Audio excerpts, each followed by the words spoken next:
Chapter 7 Strawbridge. The old lady drank her tea and wrinkled her nose in disgust.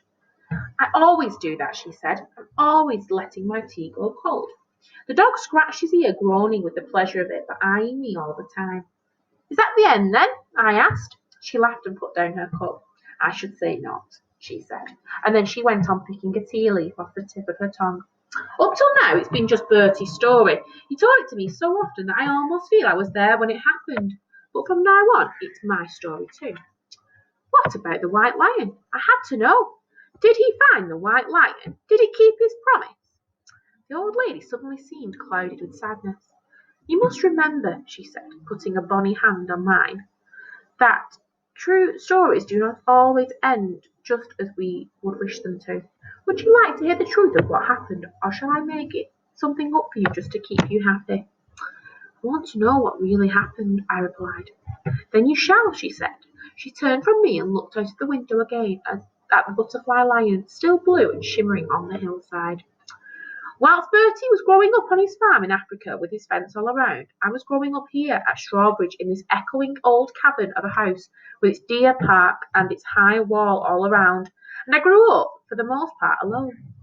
I was too an only child. My mother had died giving birth to me, and father was rarely home. Maybe that was why the two of us, Bertie and I, got on so well from the first moment we met. We had so much in common from the very start. Like Bertie, I was scarcely ever left the confines of my home, so I had fewer friends. Didn't go to school either, not to start with. I had a governess instead, Miss Tulips. Everyone called her No Lips because she was so thin-lipped and severe. She moved around the house like a cold shadow. She lived on the top floor like cook and like Nanny. Nanny Mason, bless her heart, brought me up and taught me all the do's and don'ts of life, like all good nannies should. But she was more than just a nanny to me. She was a mother to me, and a wonderful one too. The best I could have had, the best anyone could have had. My mornings were always spent at my studies with No Lips, but all the while I was looking forward to my afternoons out walking with Nanny Mason, except on Sundays, when I was allowed to be on my own all day. If father wasn't home for the weekend, which he usually wasn't, then I could fly my kites when it was fine and read my books when it wasn't. I loved my books. Black Beauty, Little Women, Heidi. I loved them all because they took me outside the park walls. They took me all over the world. I met the best friends I ever had in those books. Until I met Bertie, that is. I remember it was just after my 10th birthday. It was Sunday and I was out flying my kites, but there wasn't much wind, and no matter how hard I ran, I just couldn't get even my best box kite to catch the wind and fly. I climbed all the way up the top, all the way up Wood Hill, looking for wind, and there at the top I found it at last enough to send my kites soaring. But then the wind gusted and my kite swirled away crazily towards the trees. I couldn't haul it in time. It caught on a branch and stuck fast in the high elm tree in amongst the rockery. The rocks flew out, cawing and protest, whilst I tugged at my line, crying in my fury and frustration. I gave up, sat down and howled. That was when I noticed a boy emerging from the shadows of the trees. I'll get it down for you, he said, and began to climb the tree. Easy as you like, he crawled along the branch, reached down and released my kite. It floated down and landed at my feet.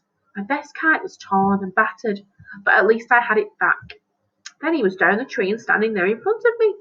Who are you? What do you want? I asked. I can mend it if you like, he said. Who are you? I asked again. Bertie Andrews, he replied. He was wearing a grey school uniform and one I recognised at once. From the Lion Gateway I had often watched them on their walks, 2 by 2, blue school caps, blue socks. You're from the school up the road, aren't you? You won't tell me, will you? His eyes were wide with a sudden alarm. I saw then that his legs were scratched and bleeding. Been in the wars, have you? I said. I've run away, he went on, and I'm not going back, not ever. Where are you going? I asked him. He shook his head. I don't know. In the holidays, I live at my auntie's in Salisbury, but I don't like it there. Haven't you got a proper home? I said. Of course I have, he replied. Everyone has, but it's in Africa. That whole afternoon we sat together on Wood Hill, and he told me all about Africa, about his farm, about his waterhole, about his white lion, and how he was somewhere in France now, in a circus, and how he couldn't bear to think about him. But I'll find him, he said fiercely. I'll find him somehow.